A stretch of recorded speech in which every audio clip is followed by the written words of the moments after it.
This rechargeable light-up collar has fun color change LEDs and measures 20 inches all around. Before purchasing, please measure the circumference around your dog's neck.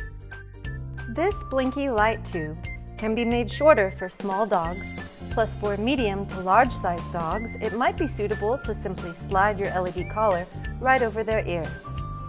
If that is not ideal for your pet, then check out this handy hidden clasp.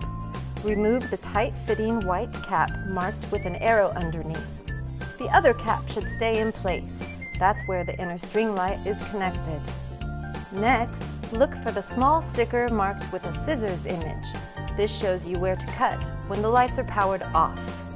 Before you cut, double-check around your pet's neck.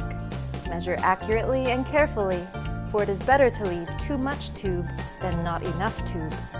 After you have DIY customized the length of your pet collar for optimum comfort, reconnect the tube to the battery house and tighten that cap for a more permanent clasp.